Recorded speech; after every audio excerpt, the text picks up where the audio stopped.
Welcome back to Crime Solvers Central. I'm Charlie. And I'm Jace. Today, we're discussing the unresolved case of Lacey L. Anderson from Norfolk, Nebraska, whose disappearance in August of 2009 and the later discovery of her body in Pierce County left her family with years of unanswered questions. She was 19 years old from Norfolk, Nebraska, and according to official Madison County Sheriff's Department page, she was last seen by her mother on August 23rd, 2009 at 4 p.m. at their home on Syracuse Avenue in Norfolk.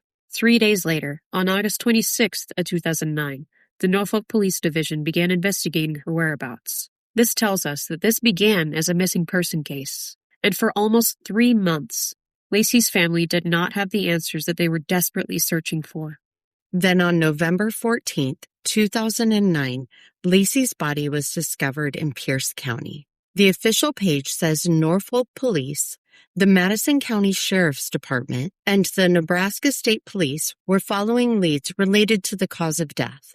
A local news report after Lacey's funeral described family and friends mourning her. That same report said investigators still did not know what happened to her and asked anyone with information to contact Nebraska State Crime Stoppers.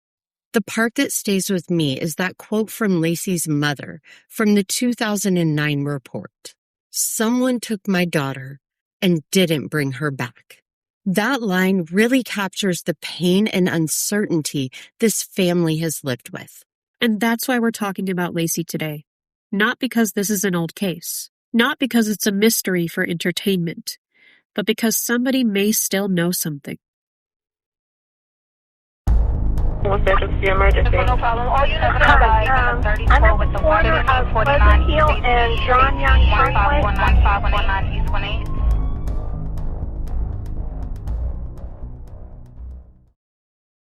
Joining us today are two guests who have spent a lot of time covering Lacey's case in detail, Shawn and Miles from True Crime Unsolved.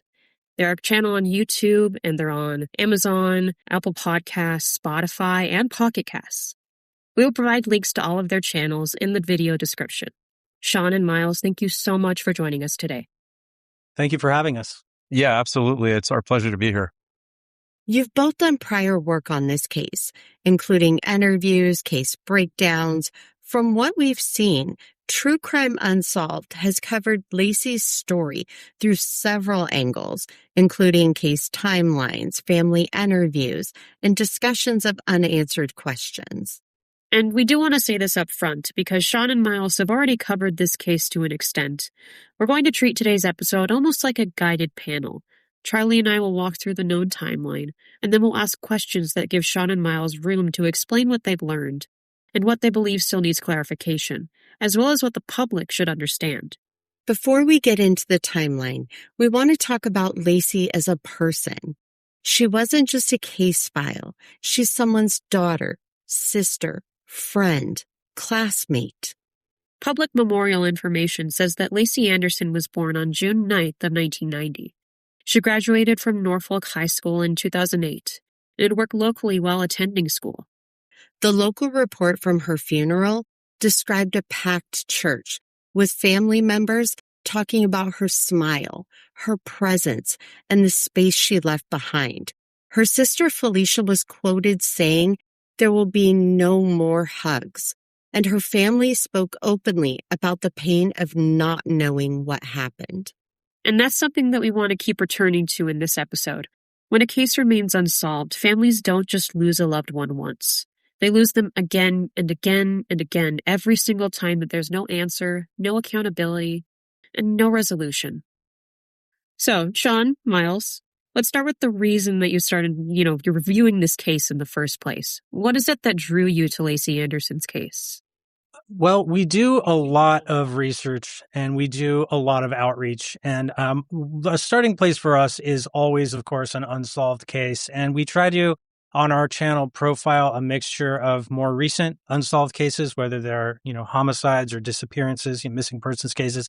And we also try to do some older ones. And Lacey's was one of these older ones that to us didn't seem like there was a lot of coverage of. It's an older case that you would think would have a lot of TV shows about it, a lot of podcasts, but there actually wasn't too much. And we were able to locate her family and ask them if they wanted to talk to us, decades after the fact. And that's always our starting point. We don't do anything on our channel without family buy-in, as we call it. And they were very gung-ho about it and very happy to do so. And so that's kind of where the whole thing kicked off. I mean, Miles, do you have anything to add to that?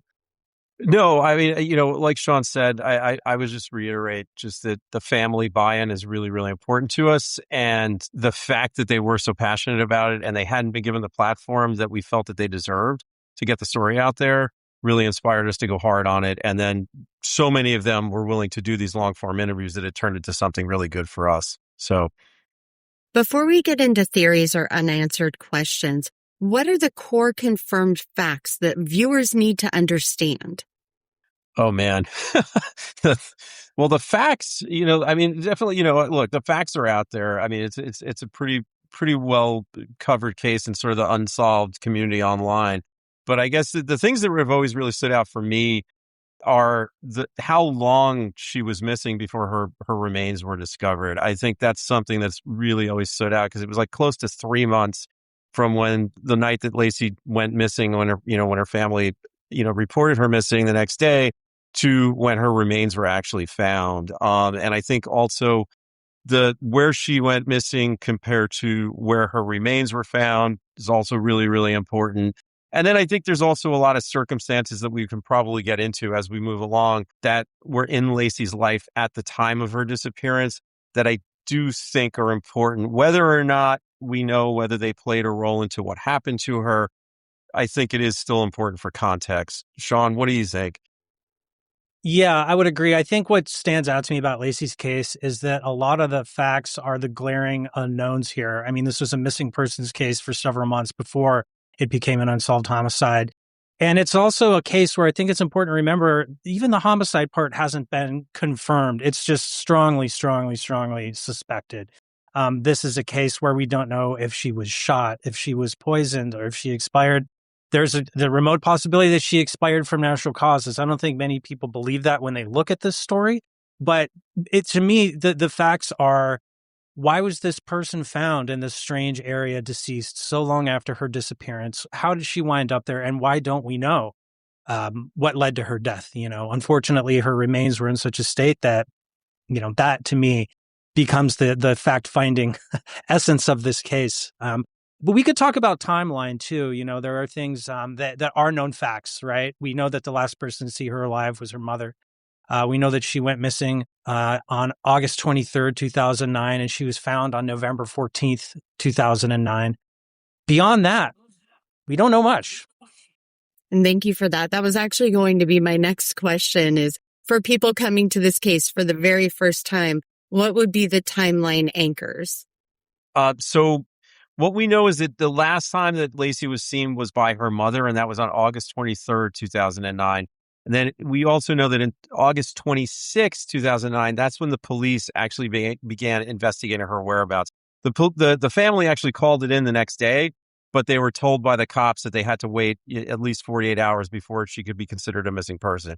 So on November 14th, 2009, months later, that's when her remains were found in Pierce County. So I don't want to call it a body, and I don't want to get too gruesome about it, but the state that Lacey was in when she was found months later was not great. And I would call them remains, and they were kind of scattered in the area that she was found. We also, know who she was found by and all of that. But then on November 20th, 2009, local news covered her funeral, and that's when investigators still didn't know what happened. I mean, as far as dates, that's really all we have because nothing's been found out since then. And expanding a bit on that very haunting time period wherein she was considered a missing person between the time of, late August and then into mid-November, let's talk a little bit about what we know about that time period, what we don't know. I mean, can you expand a little bit on that gap? Yeah, absolutely. I mean, one of the things we run into on a lot of cases, and this one was no exception, is that for a while, like I said, Lacey was a missing person, and the family knew. They knew in their gut that she didn't wander off on her own, that she did not choose to disappear. And I think that because of her lifestyle at the time, she was known to have, substance abuse problems. She was dealing with a court case involving a drive-by shooting. There was stuff going on in her life that I think from the law enforcement perspective, they see and they wonder, anything could have happened to this person. They're living a troubled life. This could be somebody who is on some sort of a drug bender and has disappeared, but will wind up being discovered, at a shelter or a hospital or something like that in a couple weeks. These things happen, right? But the family during this entire time period was advocating for the fact that something really, really bad was happening, and it was probably at the hands of another person. I think that there certainly were law enforcement that took that seriously. I'm not discounting the fact that that was on the menu for them. But when you're going through this kind of a thing as a family where you just don't know, it can be frustrating to feel like not every single effort is being poured into that, when something this important is happening. And so there's, of course, a ticking clock too, right? This is a vulnerable person who, by all accounts, should have turned up at her family's home, at some point in the next 24 hours and did not. So, Miles, do you have anything to add? Well, I think it's, not to make this a more general conversation, but that's something, Shawn and I have covered a lot of missing persons cases, and something that we've run into over and over again is that when a young person or a younger person disappears like this, the initial response tends to be from law enforcement that, hey, they probably made a choice and they're going to show up eventually. And this is something that families hear over and over again. And as we all know, there's a reason why The First 48 is an extremely popular show that's run for many years, because, we all know, and most of the viewers probably know, that first 48 hours of an investigation are extremely important. And when, you're being told like, hey, she probably is just on a bender, or hey, she probably ran off with a boyfriend or something like that, and in your heart that, your kid wouldn't have done that because there was a family event, and no matter how into whatever she was into at that time, she still always showed up for her family, because that's something that we've been told by everybody that we've spoken to from the family. That something's wrong, but there's nothing you can do about it. And the authorities are sort of in this waiting period because they're like, young kid, she was into some stuff. She's probably, off doing her thing. It's extremely frustrating. And I'm not pointing fingers at the cops. This is just something that we've heard over and over again, from, Lacey Anderson to, Shawn, what are some of the other cases where, who's the girl in Florida? It was the same thing. It's most of them, when it's missing persons case, it happens pretty frequently, because the truth is that most of the time missing people do turn up, and the police know this. But we're covering the cases where that's not what happened, right? And so a lot of the time, these people are a little frustrated with the early hours of these investigations. The other thing I'll say, and maybe we can leave it here for this part of it, is that Lacey, for all of her problems, was known to always show up to family events, to always check in with her family, no matter how bad the drug issue was, no matter what was going on in her life. She always, always, always kept in touch. And so I think that was the biggest clue for them in these couple months before her remains were discovered, that, something was seriously wrong. Yes, I agree. Definitely. People know their people. Your people's tendency, if they're going to show up and things like that, that. The official page says Lacey's body was discovered in Pierce County. What is the significance of that location compared to Norfolk? Am I pronouncing that correctly, guys, here? Thank you. I think, look, it's not, we're not talking about like, a distance between states, right? These areas aren't that far from each other. I think the one piece of information I think that's interesting about this from our investigation is that Pierce is actually where she grew up. So Norfolk was where she was living and where her mom was living at the time, but Pierce County was actually where she had grown up as a kid and had history. There was confirmed sightings, according to the family members that we've interviewed again, that there was graffiti that was seen after she had disappeared that said Lacey was going home or something along those lines. So they've always pointed to that as a clue that like there were people out there who knew what had happened to her, and that they were kind of pointing at, where she might have been found. Other than that, I don't know if there is any significance to it. I mean, other than obviously it goes back to this time period of 3 months in between when she leaves her mom's house and when her remains are found. And where was she? How long was she alive during that period? Where was she? What was she being moved around? How did she get to that area, I guess, is the big question, right? I can add something to that too. I think the significant thing that I've always thought about this is, even though she grew up in Pierce County, where her remains were found was a very rural area on like basically a farmer's property, I think along a fence line. And so the real question is, why was she there? you know, is this a place that she was taken to either alive or deceased and placed there because it's out of the way and it would be somewhere that someone would be unlikely to find her for a certain amount of time? And if she went there on her own, then why, right? That would be really significant because then that would present an entire other mystery. She doesn't live there. It's not where she was planning to be that night or that day. None of her, social circle is known to be there. So why would she be there? It's not necessarily a fact, but like I said in the beginning, it's one of these unknowns that I think is critical, in this whole thing. Yeah. I'm sure we're going to get deeper into that, but I think what Shawn just said is really, really important because I do have really strong feelings about this case as far as what I think happened. And I don't think that Lacey walked into that field and ended up on that fence line by herself and somehow just there. And then, her remains got scattered by wildlife. It just doesn't seem plausible. I do agree with that. Of course, we're going to get a little bit more into detail about it, but it's hard to determine with the amount of time that she was missing whether she was there on her own or whether she was placed there afterward. It's not something that I feel we're going to be able to determine just by ourselves, unfortunately. But of course, you suspect foul play, we suspect foul play, and the family has been open about suspecting foul play. And you have had extended conversations with the family. So what is it that's, stood out to you about the way that Lacey's family has spoken about the case since she was discovered? Yeah, I can start it off. I know, Miles, you'll have something to say about it too. It's just striking how much this family loved her. And I know that that's it sounds very pat and cliche. Of course, we all love our family members, but they have not stopped knocking down doors. I mean, one of the people we spoke to on our channel, Nick, who is actually Lacey's brother-in-law. He's married to Lacey's sister, Felicia, basically derailed his entire path in life trying to find answers in this case. He had been studying for a criminal justice degree. He wanted to get into law enforcement. And what wound up happening at this time is he wound up doing his own sort of investigation and, going to dangerous places and confronting dangerous people. He had guns pulled on him. And also his level of frustration with sort of the transparency between the investigator at the time, and there have been several since, but the person who was working it at the time and the relationship with the family got so sour, and he got so disillusioned with the way that everything was working that he decided to go a completely different direction in his life. And I don't want to make it all about Nick, but it just shows you how profound this whole thing has been for them. It really has been life-altering in so many ways.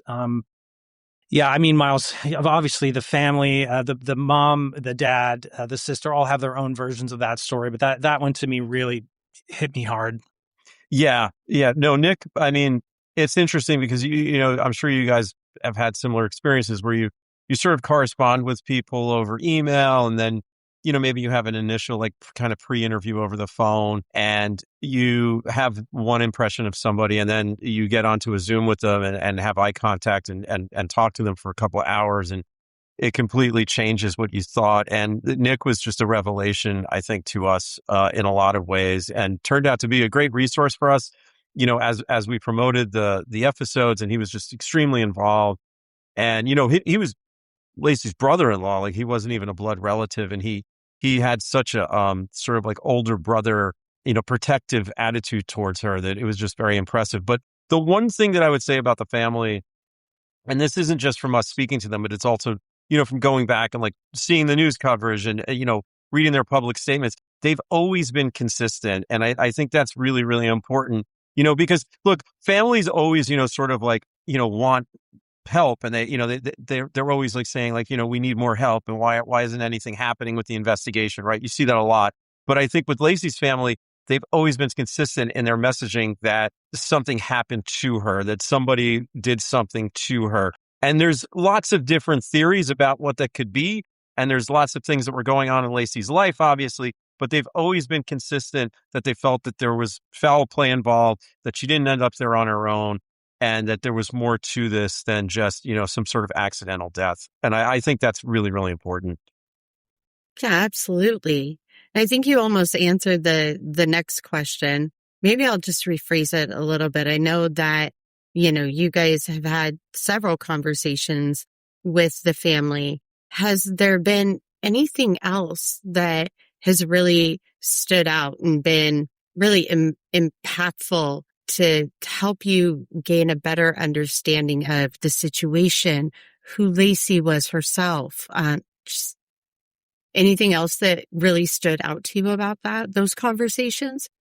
Yeah. Yeah. I mean, it's interesting because Lacey obviously had her troubles, and she was a young person, and I always like to believe I've had my troubles. So, I grew out of them and became a productive member of society. And I always want to give people the benefit of the doubt. And, what I was impressed with as far as her family's description of her just as a person is just that she did, as we said earlier, she's always showed up, no matter where she was, what kind of a bender she was on, what kind of crazy relationship she was involved in.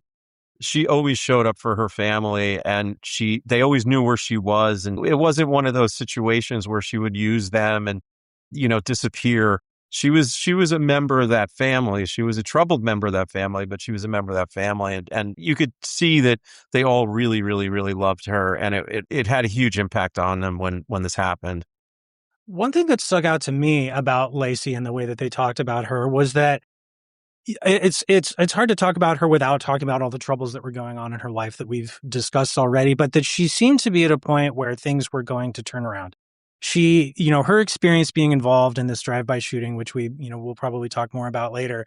This is an incident where a child was in a home, that a gun was fired at, and she found out later that, that this could have resulted in the death of a child, right? And I think it really hit her hard. And we got to remember, this is a 19-year-old person, right? An adult on paper, but 19 is 19. That's still a teenager. And I think that she had made a lot of mistakes in her short life and really was in a place where she was trying to find a way out. She had gotten into some pretty deep waters. I think the people that she was around and the people that knew her were older, and in some cases a lot more dangerous in some cases. But Lacey, there was an off ramp, like you could see it. If she hadn't had gone missing and then, been found deceased, I'm assuming from foul play, she probably would be, like Miles said, a productive member of society today. I don't see her as somebody who was about to lead a lifelong, criminal life.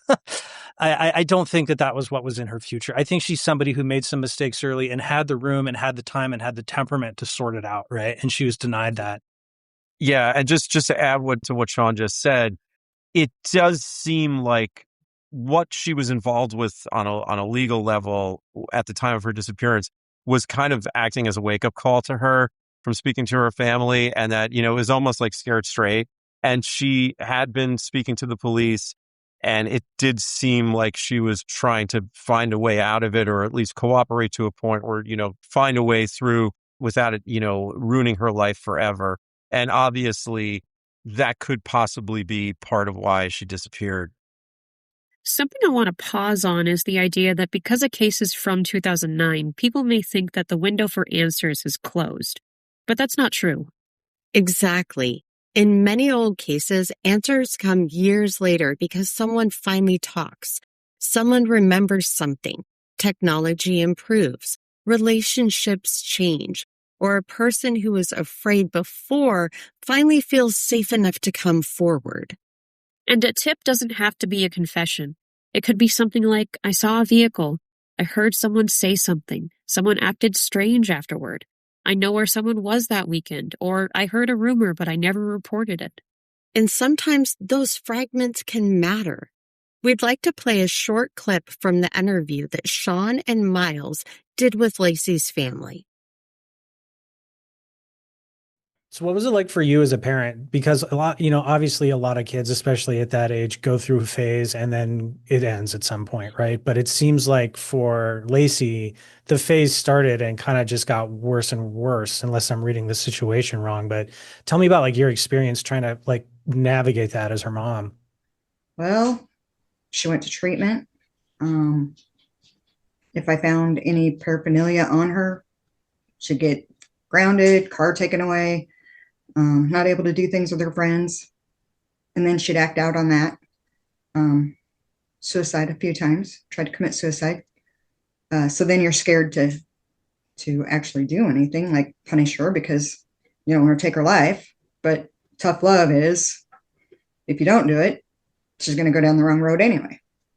So we went through that for a good 4 years.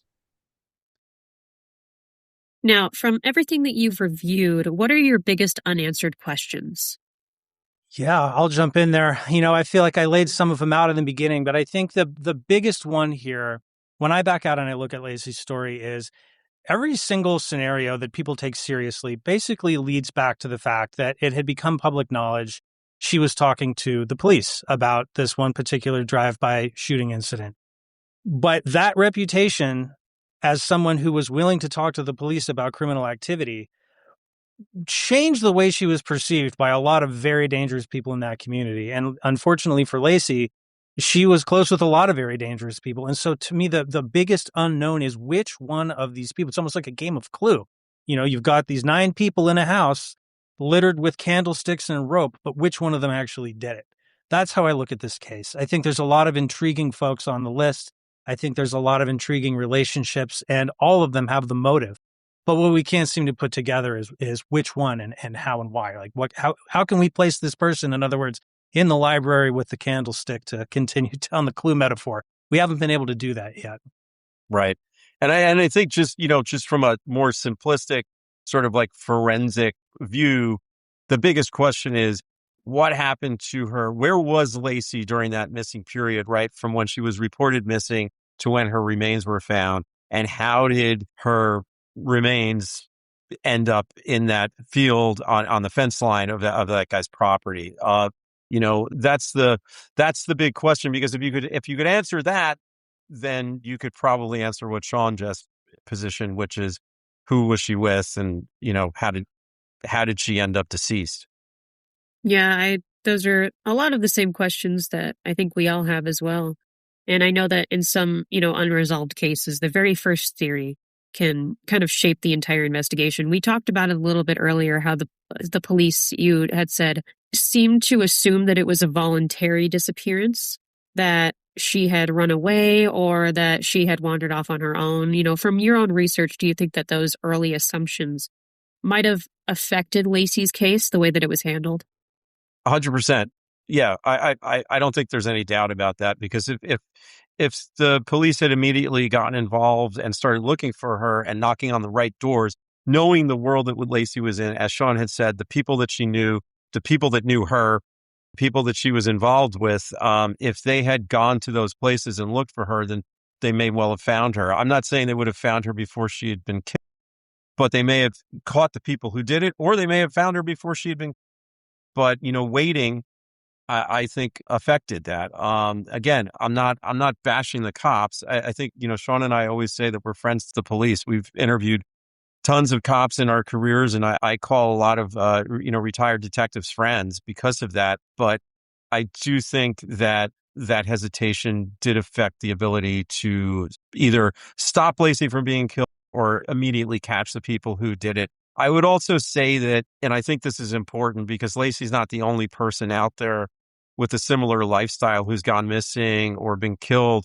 And I think, when you're dealing with crime and you're managing your time and you have limited resources, when a case comes across and it's like, this person's involved with drugs, this person's living a dangerous lifestyle, there's a hesitation to sort of take it as seriously sometimes, I think, than if someone, is like, prom queen and, squeaky clean person with like influential parents who show up and say, hey, my daughter's been missing for 2 days. And, there's a different attitude sometimes, and let's just be honest. And I think there's a bias sometimes, against folks who may have like substance abuse problems and stuff like that. It is what it is. I mean, I think, human life is human life, and everybody should get the same fair shake under the law. So, but I do think that who Lacey was and the lifestyle that she was known for may have even influenced it further than her just being young and that whole like, oh, she's probably just run off on her own. There were other factors there that I think influenced that hesitation. All right. And I know we touched on it just a little bit ago, the geography of it all, right? How she was last seen in Norfolk, but her body was found in Pierce County. What types of questions does that bring up? Is there some kind of significance in there? Something we might be missing? Yeah, I think, it's like we talked about earlier, this strangeness of her no longer having a present day connection to this area. Just because she grew up there, there was no reason for her to be there at that time. And so it does make you ask, whose car did she get in? Was she forced to go to this place? When she got there, was she even alive? Or as we kind of touched on earlier, is it possible that Lacey was alive for several days during this missing period, or even weeks, or even months before she wound up deceased? I think that we have to allot a certain amount of time between the discovery and her death because of the nature of how the remains were found, scattered. Predators had gotten to it. So she had been there for a certain amount of time. But as far as the relationship between Pierce County and where she was living, the biggest one is just that it doesn't make a lot of sense. I mean, why would she be there? I think if we can answer that question, then now we're on to something. But I think the even more significant part is what Shawn touched on earlier, which is it's not just Pierce County, it's where, right? It's that she was found in this, field on this fence line. And, there's been talk about like, maybe Lacey overdosed or something like that. But it's like you don't walk into the woods and just like hang out along a fence line and overdose, by yourself. I didn't grow up in the country, but I just don't imagine that's how things go down, So the specific location of where her remains were found is really, really important because it feels like it could possibly be a dump site, a lack of a more, delicate way of putting it. Well, and another thing I'll add too is that we saw some comments on our channel, and it's come up from time to time that maybe Lacey was with people and she overdosed and that they panicked and took her and put her there.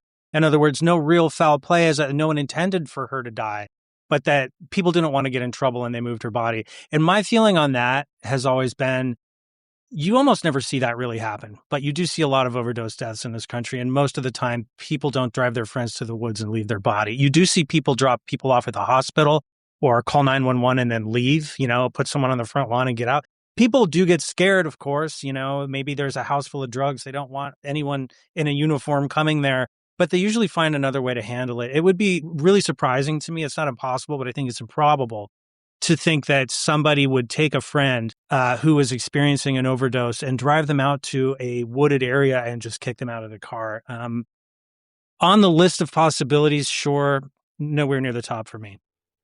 Yeah, and just the one fact more that she was thing. also Go ahead, Jace. found in pieces as well. I think that's another thing that sort of goes against that theory, in my opinion, at the very least.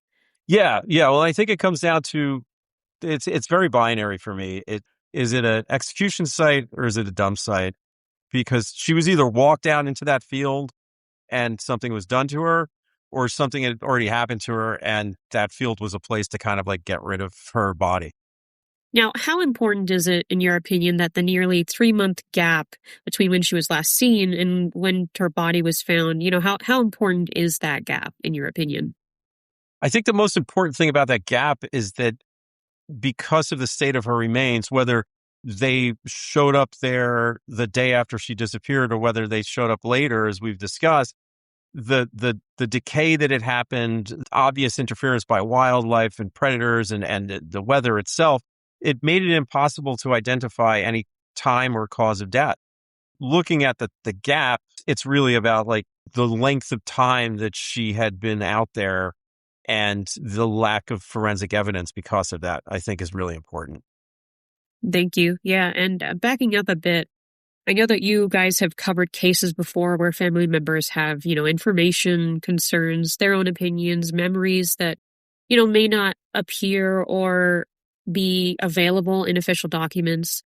How is it that you balance these family accounts versus what's publicly reported? It's a great question. It's a great question, and it's really important to us. I think both of these sides of a story are very important. The official documents, the law enforcement side of things, the police reports, affidavits, things like that are critical. And we try to go over that information usually in what we call our case breakdown videos, where we're not interviewing anybody. We're going over just the facts, ma'am, and then the family side of things is where things get more subjective, but in a lot of ways more interesting, because these are people who are very close to the story. They're very close to either the victim or the missing person, depending on what case we're talking about. And they have an inside knowledge of this person's life that law enforcement, frankly, just doesn't. They can interview a bunch of people, they can take notes, they can look through your phone, but they're never going to really know you as a person the way that your mom or your friend or your spouse does. And so when we talk about stories like Lacey's, where from a police perspective, they see a missing young woman who's had a bunch of recent court dates and is involved in a serious crime, she's got substance abuse issues, that's going to color their view of this one way. When you talk to Lacey's mom and you learn that no matter what happened in her life, she always checked in with her, now we have another piece of information. So that's why, doing what we do on our channel is we really do value trying to interview as many people as we can from as many different sides of these stories as we can, so that our audience and us get the best 360 understanding of these cases. I will say our North Star is the family. I don't think we've ever done one story where we just talk to a detective and the family. Usually we start with them and then work our way out from there. Yeah, it's a good question. They're all important. Yeah, I would just say, like Shawn said, the reason we do those case breakdowns is because we want to sort of present the basic facts of the case as they're known through the official documents. And then that's kind of the door that opens up to these long form interviews that we do with the parents, right? Or, other family members. Sometimes we even get an investigator, but it's like Shawn said, it's really about the families for us. At this point in the episode, we have the foundation. Who was Lacey when she disappeared and when she was found, and why this case still matters. In part 2, we're going to go deeper into the theories. We're going to go deeper into the public questions surrounding the case, what Shawn and Miles learned from covering it, and what information might still move this case forward. And again, we want to stress, the goal is to not accuse. The goal is to ask responsible questions, encourage tips, and keep Lacey Anderson's name in the public view. Lacey was 19. She had a future, and her family deserves answers. And someone may still know what happened. Well, let's talk about it a little bit then, because obviously, she had her troubles early, it sounds like in middle school. And then high school came and things got even crazier. But when do you think this really got serious? And I guess what started the events in motion that would eventually lead to the whole reason that we're talking today? It all stems on a guy. It all goes back to a guy thing. She got hooked up with a certain guy, and that was her life. She was going to marry him and moved out with him for a little while and moved back into home afterwards. And once they turn 18, you can't tell them what to do. I mean, you think you can tell them what to do, but she's a tough cookie. Right. Now, the guy that you're talking about, that's the person who was her ex at the time when she went missing, right? Yes. Welcome back. We're continuing our discussion on the unresolved case of Lacey Anderson, a 19-year-old from Norfolk, Nebraska, who was last seen in August of 2009 and whose body was later discovered in Pierce County in November of that same year. In part 1, we covered the known timeline. Lacey was last seen by her mother on August 23, 2009.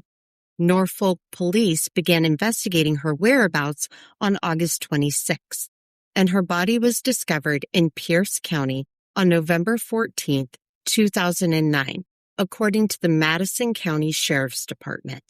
Now we're going to move into the questions that still surround this case. We'll talk about theories, rumors, investigative challenges, and how to discuss all of that responsibly.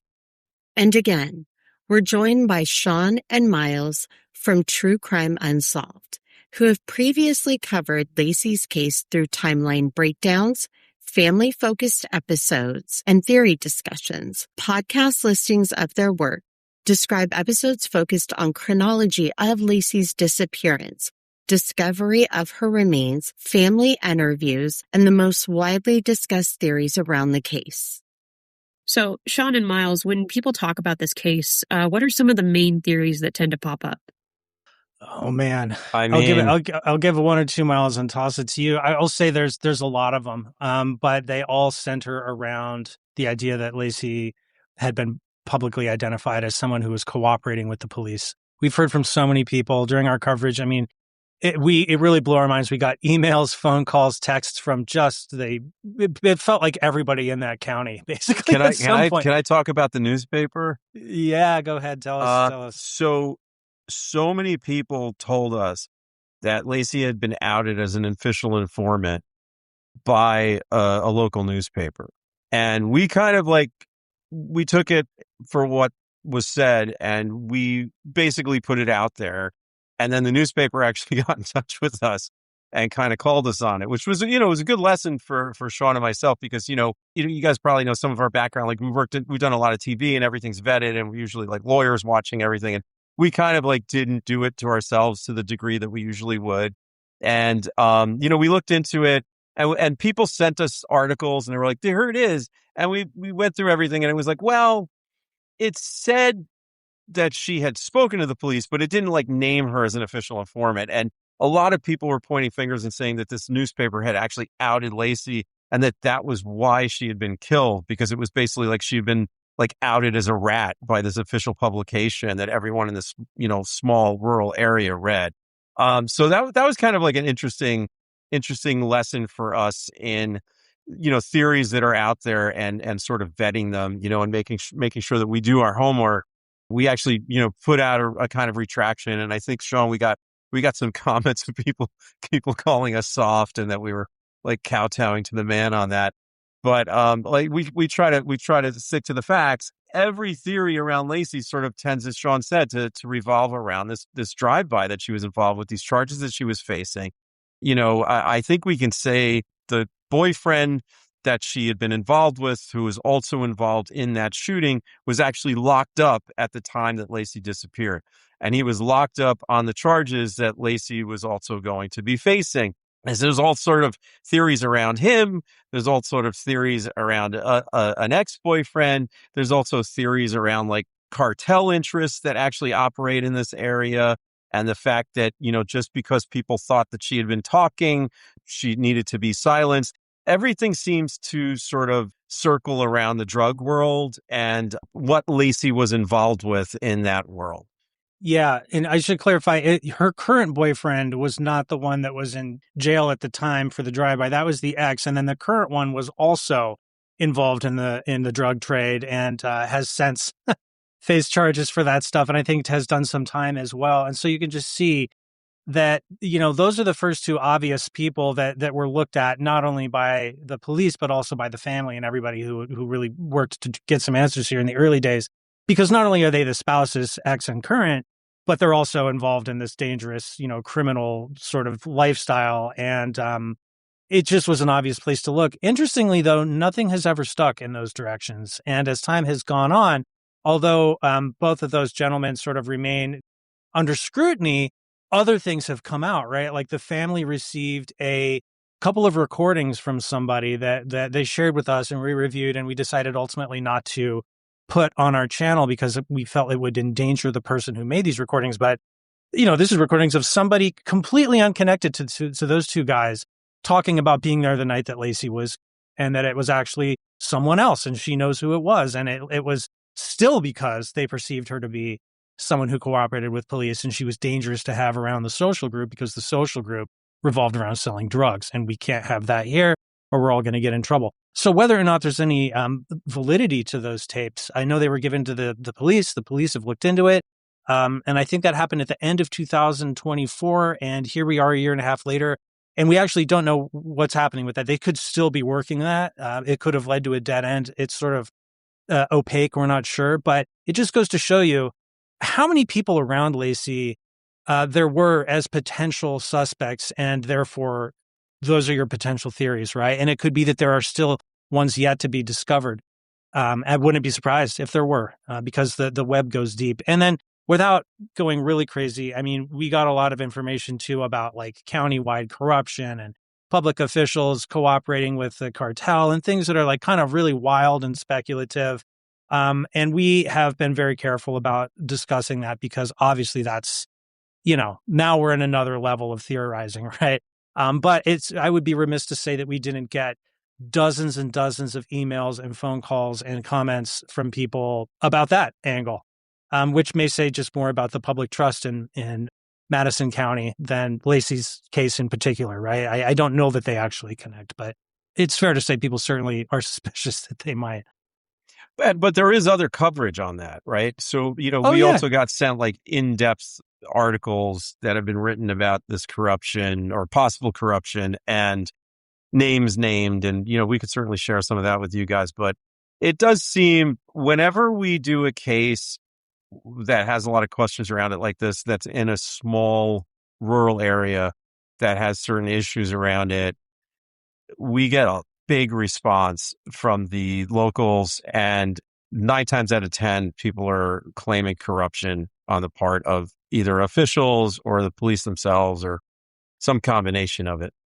I almost feel like this next question is just like, it just answers itself. Is we're talking about these theories and we're talking about corruption and these things that feel very dangerous to me. The question is, what kind of theories should people be careful with? And as I'm listening to you, I'm thinking all of them. Like, this is some serious stuff, but I'm going to go ahead and ask you and your opinions, and your experience.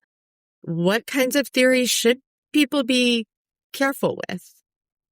Yeah, I think you're right to say all. I mean, obviously, we want to be careful talking about cases like this where there are, there are people whose names are out there in the public as suspicious or, persons of interest, but it doesn't mean that they've done anything. And we have to be really careful as a community of like true crime viewers, creators, people who cover these stories, even if you're just somebody commenting, right? These are still people's lives. And until people have gone through a trial, right, we don't know how responsible they may or may not be. And it's always tempting to, talk about the boyfriend or the husband. I mean, we see it constantly on the stories that we cover. Someone always is in the comments naming names and accusing people. And I feel like, there's a certain level of that that's understandable, but that we have to be really careful with it. And especially as we get wider and wider and we're talking about things like, potential countywide corruption. And, okay, so maybe we have a public official who was caught in this sort of a scandal here. Is that really related to Lacey Anderson's murder or in disappearance? Or are we just suspicious because the crime hasn't been solved?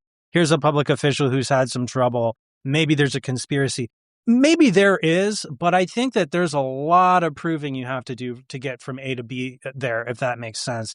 And the only other thing I would say about it is that theories that sort of blame the victim always bother me, especially in stories like this, where it's a young woman who has troubles with, some shady boyfriends she dated maybe, and, substance abuse issues. And I don't really like to see theories where people kind of suggest that they brought it on themselves or that's what you get or, not that that's necessarily a theory of what happened, but it is sort of a dismissal of the whole story in general. And so that's the one that I say that's harmful to the family. It's harmful to the case. And it's just not good dialogue, I will say, not to play devil's advocate, though Shawn and I often do that to each other, but, ignorance loves a vacuum. And if you're not getting out there and you're not getting ahead of the story and you're not trying to provide information about something, then this is what's going to happen, right? So sometimes I feel like it is on the authorities to sort of stay on top of things and get the messaging right.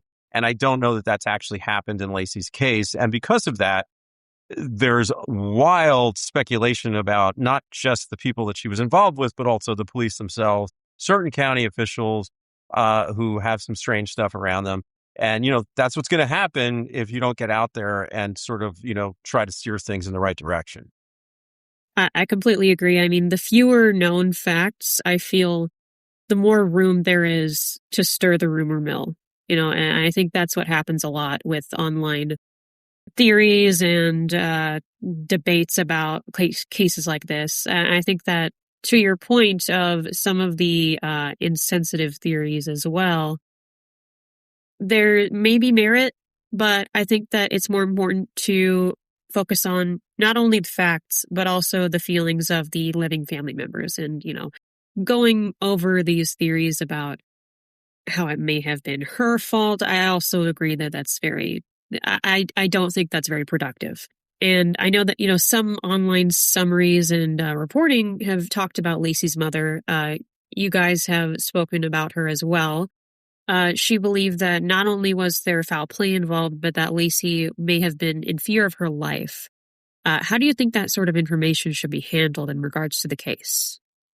Yeah, it's I think that's one of those things that almost ties into what we were talking about when we were comparing sort of the law enforcement facts to the family facts, because this is really important. It's so important to know from Lacey's own mother that she was afraid. She was afraid because of exactly the reasons that we all believe she went missing. Her reputation had been sort of flipped from participant in the drug using and selling community to outsider who is cooperating with the police and potentially dangerous to everybody there. She knew that, right? She told her mom that she was very nervous to talk to the police and that people knew this and people were treating her differently. And she understood that people get killed for this kind of thing. At the very, at the very least beaten up, or ostracized. I think those are the lowest level consequences, but she was afraid of being. And so when you look at somebody who has that going on in their life and then goes missing and turns up dead, it's almost impossible not to connect. And so I think that it has to be handled, to answer the question, in a way that it can't be taken out of the equation. I think it needs to be brought up every time we talk about Lacey, because it's her voice that's telling us what she was afraid was going to happen to her, and removing that is removing her own input into this situation. Yeah, I agree 100% with what Shawn said. And I would also like to add, it wasn't just her mom who has told us that, she in a state of fear and that, she was worried about what may have happened to her. She was worried about what may happen to her before she actually disappeared. That's good to know. That's good information. Going back to the discovery site where her body was found, we've talked about how it was very remote. And I'm wondering, how does a sort of rural or like semi-rural discovery site affect cases like this? Yeah, and not well usually, because like we talked about, weather in Nebraska is notorious. Animals, are not friendly to clean crime scenes. And of course, it takes a long time to find somebody. It definitely appears to me, and I'm sure most people who look at this, that area was selected for a reason. And the reason was she might not turn up for a long time, which gives whoever did this time to further obscure their tracks and, hide evidence, destroy evidence. And also the fact that when she was found, we would run into a situation like we have, where it would be very difficult to tell what happened to her. So I think, yeah, it's really hard to remove a rural area like that from a case like this, because it's just such a hindrance, And you do see this from time to time, even in urban areas. When a murder is committed, sometimes the body is taken out somewhere in the sticks and left, because everyone knows it's harder to find. And when you get there, it's really hard to tell what happened. Yeah, and I would just add that, think about it. If that father and son hadn't been out checking the fence line because it was hunting season and they were making sure their property was secure, Lacey's remains may have completely disappeared, because who knows, if they had been out there a little longer, there might have been nothing left and they wouldn't even have anything to go on. She would just be a disappearance case. Right. And of course, there's less cameras in a place like that. There's less traffic. There's less likelihood that someone will be walking by and see something that they'll remember later. But it is an interesting thing in a rural area like that, because a lot of people know each other. They recognize each other's vehicles driving down the road. They recognize when things are out of place in a way that maybe some of us that live in the city don't think twice when we pass a stranger.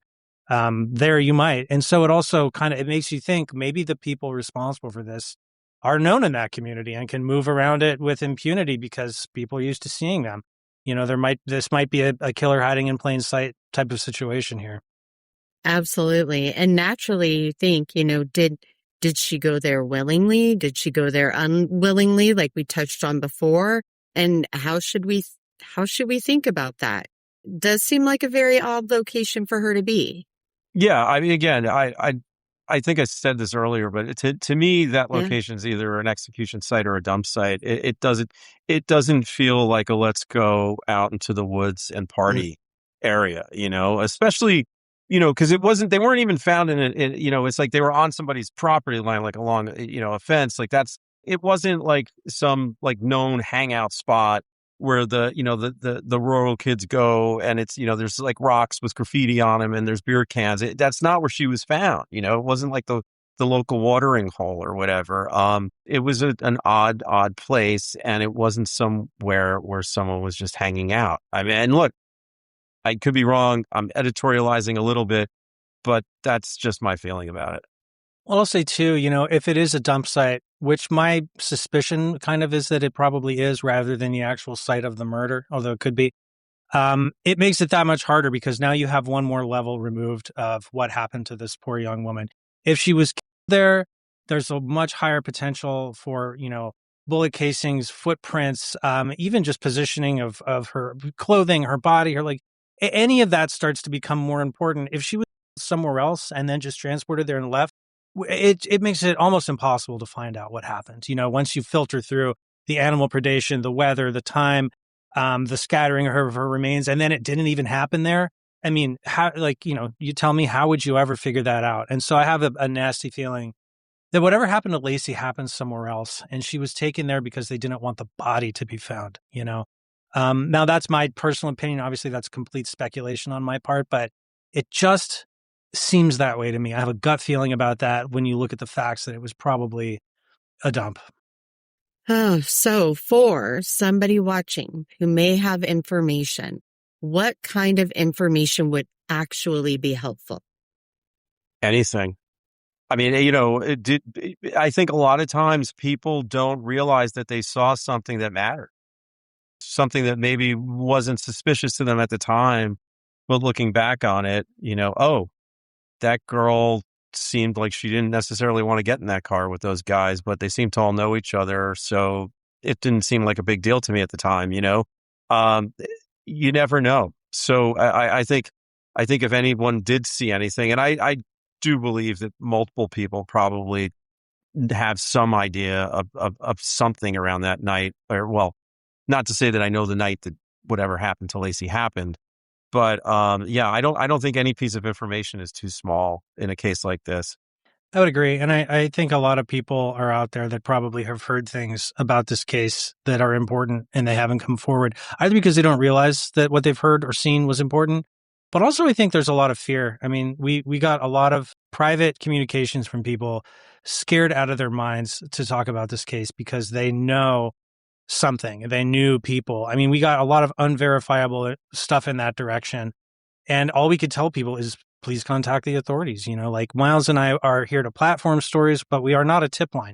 We can pass information to families or interview guests, and we're happy to do that. But it doesn't move the case forward to tell me if you have information. It moves the case forward to tell the authorities in Madison County what you know. But the fact of the matter is, a lot of these people, like we said, have trust issues in that department and are afraid that there is a bigger, badder thing going on in that county, and that them coming forward will put them in danger. I would say I don't really believe that that's necessarily true, and I think that coming forward with information is a brave thing to do, and it is worth it. It is worth it to do. I think a lot of times the fear versus reality situation here is way out of whack and way out of balance. Consider the fact that this family doesn't know what happened to this young lady, and it's been many, many, many years. You might be the thing that could ease their situation. Yeah, and I think that's something that people really, really need to understand is that time does not heal this kind of loss when there's no answers, right? I mean, we've all lost people. You get to a certain age, everyone has someone in their life that's passed away or disappeared or something. But if there's no answers to something like this, it hurts even more. And just putting these folks out of that misery that they're living in, not knowing what happened to their daughter and their sister. Yeah, I would encourage anyone, if anyone's listening to this or watching it and they do know something or they think they might know something, just come forward. Be anonymous, whatever. But I was going to say anonymous tip line. I'm not trying to put people off of it by bringing up some of the concerns folks have. There are anonymous tip lines. I think some people don't realize that. I think that people who maybe have something to say but are nervous about it, there's a reason those tip lines exist, right? They protect you. They get information to the people that need it without you having to identify yourself. And so I would point people in that direction in this case. Yeah, especially I think that fear plays a part. And I think that a certain level of insecurity about maybe, I'm not helping by giving this information. That's something that lies in a lot of the back of people's minds. And I think that anonymous tip lines can really help, because even if you think that it's not going to do anything, if you think that it's insignificant, it might be significant. It very well might be. And going back, taking a bit of a step back, when you guys first covered Lacey's case, what is it that drew your eye to it? What was the main focus of that very first episode? I mean, for me, it was the fact that she seemingly disappeared into thin air. There was no trace of her. And then, her remains show up 3 months later, and that she had all this stuff going on in the background.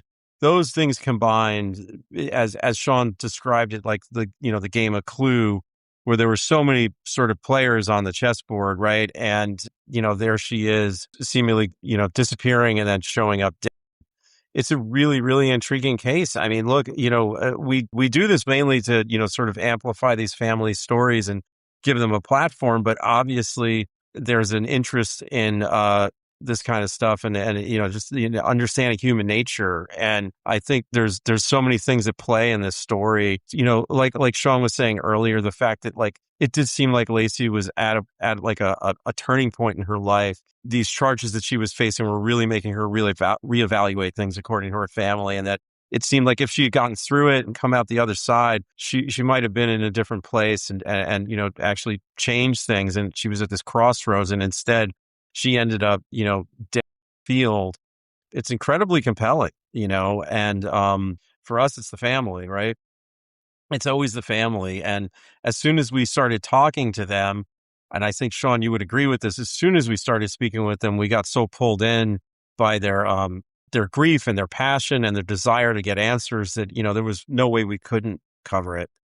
Yep. I'll put one tiny thing at the end because I know you have other questions, but one of the important things for us too was the fact that Lacey's story is not that well covered. And one of the things Miles and I wanted to do when we decided to start this channel is not be the 1,000th person to talk about JonBenet Ramsey, right? There are other people covering that case. There are a lot of infamous missing persons and unsolved homicide cases. And we were specifically looking for ones that needed a little more attention. Now, granted, we've covered some that are fairly prominent. You kind of have to when you work in this space. But we also wanted to temper that with ones where we felt like maybe there's families out there who are dying to be on a podcast and no one is calling them, right? And Lacey 100% fit that bill. We had a hard time finding a lot about this case until we talked to her family, to be honest with you. I mean, most of what we learned came through them. So, yeah. That's why I signed on to be a part of this Crime Solvers Central, to give voices and help people be heard that otherwise might not have had the opportunity to be heard. So feel that when you said that. Yeah, when you guys too. reached out and I checked you out, I immediately knew there was an alignment. We love what you guys are up to. I think it's fantastic. To add a little bit to what you were saying too, I was when I was doing research about Lacey's case, a lot of the videos that I saw were your guys' videos. I didn't see a whole lot else about it. There were some, there was some news coverage, but other than that and some articles, there wasn't a lot. So I think it's really admirable to, cover the lesser known cases and especially to speak to the families involved.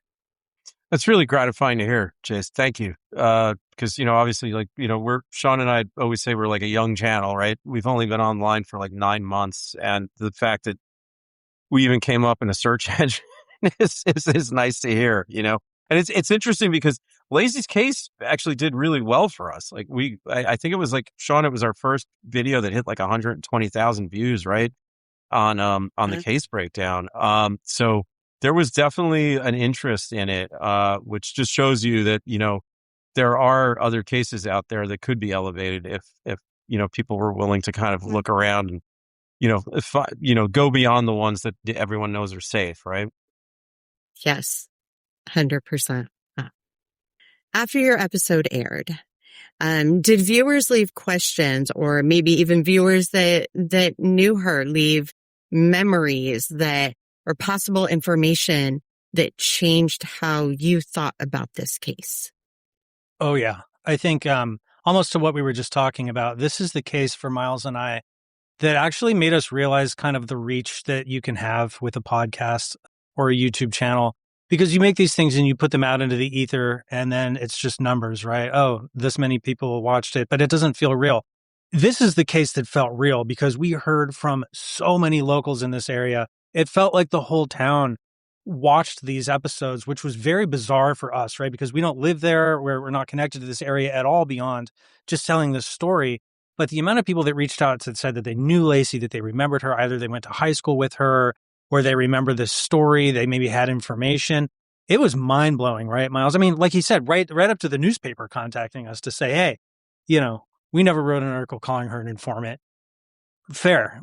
But you did talk about her cooperating with the police, and maybe it was, interpreted that way, which is how that whole thing shook out. But it really, it touched us to see not only how many people watched that remembered and knew her and cared, but that it seemed like it was being talked about again, right? Which was the whole point of this exercise in talking about Lacey's story, was to bring it, 17, 18 years into the future and have it be relevant again. And I think that it felt successful in that way. Yeah, I can't really add anything to that other than to say that our regular viewers also had a lot to say about the case. And Shawn and I do these sort of like semi-weekly comment reaction vids where we'll interact with our core audience and kind of read their comments and give feedback. And people had a lot to say about Lacey's case. It was interesting. I can imagine. I mean, both of our channels do cover unresolved cases, and we talked a little bit about the sort of responsibility that we have when we're covering those. The ways that we handle them, the ways that we talk about them, and the ways that we pass along information. In your opinion, what sort of responsibilities do we have when we're discussing cases like Lacey's? Yeah, I mean, I think you guys have this similar approach to us, that you seem to present the facts, but you also try to center the victims and the families, right? And I think that's our approach too. That's why we always do those case breakdowns where we just kind of like lay things out as we know it without any speculation. We don't start theorizing or, going off on tangents. And then we open the door to the family for them to speak. As if the case gains a lot of traction and people have a lot to say about it, then we'll kind of react to that. And I think with Lacey's case, Shawn, we even did an additional video where we kind of addressed all the theories and the suspects, because there are, as Shawn has said multiple times, there's so many players in this. There's so many possible people who had a reason to possibly want to do something to Lacey because of the speculation around her possibly cooperating with the police about this case, that, we just had to kind of cover all of them, just to kind of like lay it out, like clearly, like these are who these people are. And these are what we know as far as like what's been found in the investigation on them. Right. And even that, we try to just lay out the facts. I mean, I think there's a responsibility to not necessarily make it about what we think may have happened, and, sort of as neutral of an observer on it as you can be, laying things out, and then also providing a platform for the family to get their story out. Yeah. And like you said earlier, Jace, I mean, on a story like this, you have to understand that you may become and are likely to become part of like the public record, right? So that's a responsibility that people are going to Google Lacey Anderson, and now they're going to see me, of all people, talking about her. And it's easy to forget, as we sit at our computers and create content, but people actually watch this stuff and take it seriously. And so, if you're going to make a serious channel and you're going to talk about serious things with people whose lives have been affected, it's really incumbent upon you to remember that at every moment, And that's why one of the things Miles and I have never wanted to do is just be the salacious true crime channel that reads the Wikipedia article and then goes and has fun with all the theories. I know that's a legitimate type of show. I'm not, casting any shade on that. That's just not something that we were interested in doing. In a way, it's actually kind of funny because I think for both Miles and I, we feel like it's the commenters and the viewers who get to have all the fun, right? We don't want to theorize. We don't want to, go crazy, but we do, enjoy reading what people's thoughts are. And the closest we get is usually answering questions that are along the lines of a theory and trying to make sense of it. But then even then, sometimes I feel like I'm the guy who's raining on everybody's parade, because I'm always trying to recenter things to a more grounded, serious place, when people are having fun with their pet theory. And I'm always the guy that has to be like, Well, that's probably not what happened, but let's keep talking about it. Anyway, so yeah, we do take it seriously. I think you have to. So with some, older cases, time goes by, relationships change, maybe loyalties change. Maybe people that were afraid years ago aren't as afraid now. Do you feel like there could be some value in re-interviewing individuals here now? I mean, you mean from a law enforcement perspective, right? Like in the investigation. Yes. Yes. Yes. Yeah. No, 100%. Yeah, I think they should be. I don't know when the last time any of these guys were interviewed, or gals, but yeah, absolutely. I think you're absolutely right. And I also think there's opportunities that pop up in a case like this, because the world that Lacey was involved in, and where, as we know, most of the suspects dwell and dwelled, and probably some of them we know still dwell in that world. There's opportunities to lean on people. There's people have been arrested for other things, and people who may have been around what was going on. There may have been moments where they were locked up and they could have been, talked to and sort of like given a deal if they spoke about this, because this is a bigger case, right? And I think that's one of the things that you hope for in a case like this, right? That someone is going to come forward, or that someone's going to be sharing a cell with someone who's bragging about being around when something happened, and they talk, and that hasn't happened in Lacey's case. But yeah, I think re-interviewing, it's a great idea. Yeah, I think so as well. After covering Lacey's case, what is it that you personally hope the viewers take away from this conversation? That's a really good question. I think when I look at Lacey's case, I guess if I wanted people to take something from it besides the obvious, I hope that somebody comes forward with information. I think the big thing is that, looking at people in their different situations in life and realizing that everyone is just as important as everybody else, right? You don't have to be a, 7-year-old, 6-year-old beauty pageant star whose case is enormously famous to get attention. I think somebody like Lacey, who hasn't been talked about publicly for many years, who had a rough history and had kind of rough stuff going on in her life, deserves attention. And I would want our viewers to take her story as seriously as some of these other more prominent stories that get a lot of discussion. I feel like that, again, was one of the purposes we decided to do this. And it still remains, my big hope when people watch this stuff, that's what happens. Yeah, I completely agree with what Shawn just said. There's these cases that tend to get elevated by the mainstream media and by, the media at large. People meet certain demographics, and it's not always, there's this trope that it's like missing white girl syndrome, right? And, that's a real thing for sure. And there's a lot of like Indigenous women who go missing that get no coverage. And there's a lot of African-American women who go missing, no coverage. But there's also, poor white people who come from the lower class, who get passed over in this sort of like spotlight kind of thing. And I think Lacey falls into that. She doesn't meet the check boxes for the face on the milk carton. And because of that, her story isn't elevated, and that's why when people search it, they see me and Shawn's stupid faces, because we're the ones who spent all this time talking about it, right? So yeah, I think Shawn, that's exactly right. That everybody deserves a fair shake and everybody deserves attention, in these cases. And I think that's also from a law enforcement perspective, Well, the truth is, in a story like Lacey's, where they're not really actually sure what happened to her, it would be really easy to just let that go, and be like, we can't figure it out. It's 17 years old, let's just quietly all move on. But when you talk to her family, there's zero interest in that outcome from their direction. And so because of that, it's valuable that we not let it go. It needs to be talked about. It doesn't matter if it was yesterday or 50 years ago. If there's family members around who still want answers, whose pain endures, then it's valuable to talk about and to try to, surface and give attention to. To us, anyway, we really firmly believe that. As we move into the final part of the episode, I want to come back to something that we said near the beginning. Lacey Anderson was not just a timeline. She was not just a missing person report. And she was not just a body found months later. She was 19 years old. She had people who loved her, people who still remember her. and people who have lived with unanswered questions since 2009. And when a case stays unresolved for this long, it can be easy for the public to treat it like a puzzle.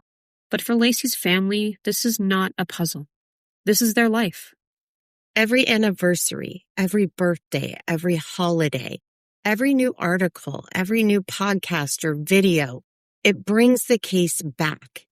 And if there are people out there who know something, they need to understand that the silence has consequences too. And talking about the prior coverage with the family, these conversations that you had with her family members, in connection to this case, what do you think that people should understand when they're talking, when they're thinking about what Lacey's family has gone through, what their experience has been like over the years?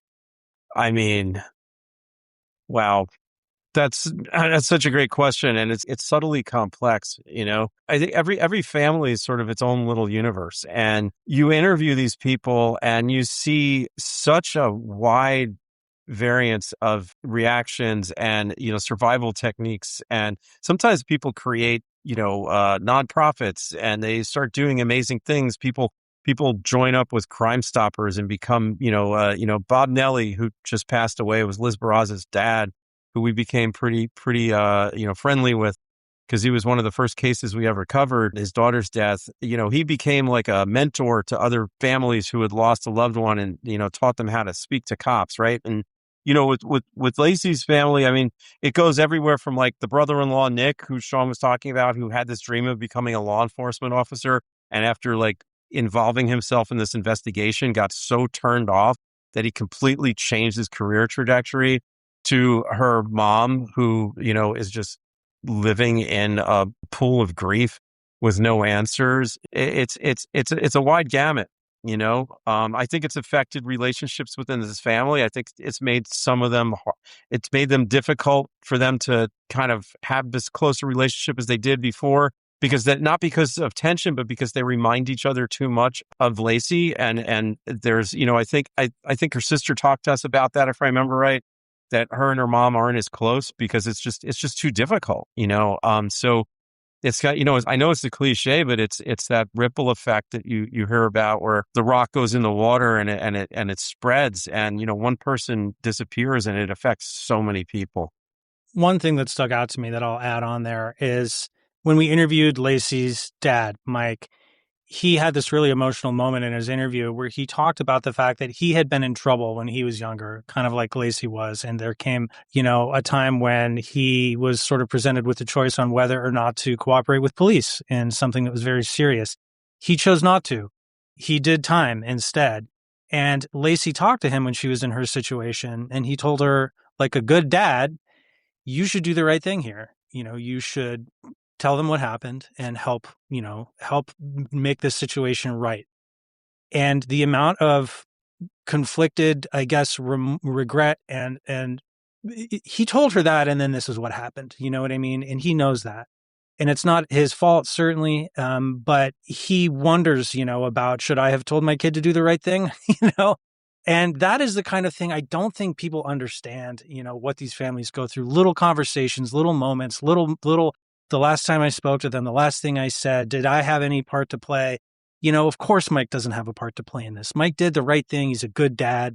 But that kind of thing is torturing him to this day, all these years later. And so I guess if people are going to understand anything, it's like, you don't know the half of it, of what this kind of a thing does to a family. We don't know the half of it. And we spend a lot of time talking to them. So yeah, it is profound grief. It is profound sadness. And again, I would put that to anybody who has information that could just, resolve this situation. Think about that. So thinking about that information, if somebody is watching who lived in that Norfolk Pierce surrounding area between like August, November 2009, what would you ask them to think about? What kind of things could, like we talk about, like sometimes it's the tiniest thing. You think it doesn't even matter, but it really does. So what kinds of things would you want people to think about and bring forward? Yeah, anything that you think even could be remotely connected. I mean, if you heard a rumor, if you remember a MySpace post that struck you the wrong way, like really anything at all. It's our understanding, and I haven't reached out to the police to confirm this myself, But we've heard from some folks in that town that there has been a change in staffing on this investigation, and that there are fresh eyes who are very eager to review new information and old information. And so now is actually a great time to be reaching out with a tip. Even if you think it's not interesting, even if you think they've probably heard this before, don't be shy. Like now it is a rekindled fire. People are interested in solving this case at this very moment. And if you have the smallest tidbit of anything, it's worth a shot, and again, do it anonymously if you want to. There's nothing wrong with that. They review that information. They take it seriously. We covered a lot, but before we wrap up, how has covering Lacey's case changed how you view cold cases or unresolved cases? It's a great question. I hate to sound cynical, but I don't know that Lacey's case in particular has changed it for me because I've seen so many of these at this point. It's kind of reinforced some things, I think, that there seems to be a lot of distrust in a lot of small rural communities. There seems to be a serious drug epidemic that's affecting a lot of small communities across the United States that is unresolved and is just destroying people's lives.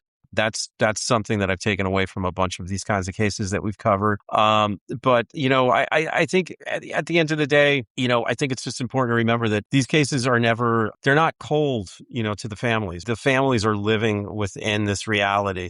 And from the night that Lacey left her mom's house and then never came back, time has kind of stopped for all of them in a way, and it's hard for their lives to really move on emotionally, socially, lots of ways. So I think it's just important to, to keep the family in mind and, remember that they're really living in this, Yeah, I would second what Miles said. Go sorry. ahead. Yeah, I was just going to say, I second what Miles said. I think if anything, Lacey's case hasn't necessarily affected how I look at cold cases or unresolved death, but it did affect the way that I viewed our channel. Like I said earlier, I think this was the first one for us that felt like, oh, people are actually watching this and it's making some sort of a splash in the place where it happened. And to your point earlier, that really reinforces the level of like responsibility we feel for the things that we do. That's been the biggest effect for me personally of this. And always make sure that if you're going to say a newspaper did something, make sure you have the article on hand before you quote it, right? It's a little scary to imagine that they reach out to you immediately. And I mean, hey, it's good to be fact checked. No, yeah, it was. Yeah. It was definitely a little jarring for us, but you know what? They were really cool about it. I think they had a right to reach out, and we made a clarification, because we don't have to go into that whole story. I feel like we covered it, and it's so long, but yeah, it was an interesting moment for us, and I think that we grew as a channel in that experience. I'll just put it that way. All right. So if Lacey's family is watching right now, they're watching this episode, what would you want them to know? We're still here and we still care. And, we chose to discuss Lacey's case today for a reason.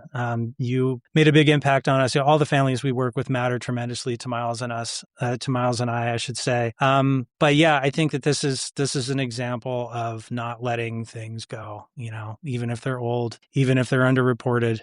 We want you guys to know that we're still there. And if there's more developments, let us know. We'll talk to you again. Yeah, same. I can't say more than what Shawn just said.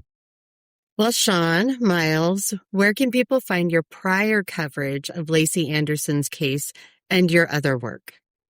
Well, sort of, where we started is on YouTube, and that's still sort of our true love, I guess you could say, is keeping the YouTube channel going. So True Crime Unsolved on YouTube. And we are also an audio podcast now. So as Shawn and I always say, if you don't want to look at our faces and just want to hear the information, you can go to anywhere where you get your podcasts, and it's Apple Podcasts, Amazon, iTunes, Pocket Casts, which I'm also not that familiar with, but I do know that we're on there. And I believe there's some other platforms too, but I'm Spotify, the big one, yeah. Spotify, thank you. I always forget about Spotify. But so everything's there, and our entire backlog is there in audio form. The only thing that we don't put up on the audio podcast is our comment reactions, because we only react to the YouTube comments, and we kind of keep that for our YouTube audience. But all of our old cases, all our case breakdowns, all of our interviews, everything's up there. Got it. Absolutely. Please go and check them out. So do we have any final thoughts from either of you before we close out? I just wanted to say thank you for what you guys are doing. You're a wonderful channel as well, and a wonderful website and community. And we really are honored that you reached out to us and discussed this case with us today. So thank you very much. Yeah, agreed. It was great to meet you guys. It was great to talk, and big fan of what you guys are doing. And hopefully we can do this again. Thank you so much. The feeling is definitely mutual. Absolutely. Thank you. If you have information about the disappearance or death of Lacey Anderson, please contact law enforcement. The Madison County Sheriff's Department page for Lacey's case lists several agencies connected to tips and information, including the Madison County Sheriff's Department, Norfolk Police Division, Nebraska State Patrol, and Norfolk Area Crime Stoppers. You can contact the Madison County Sheriff's Department at 402-454-2110. You can contact the Norfolk Police Division at 402-644-8700. You can contact the Nebraska State Patrol at 402-370-3456.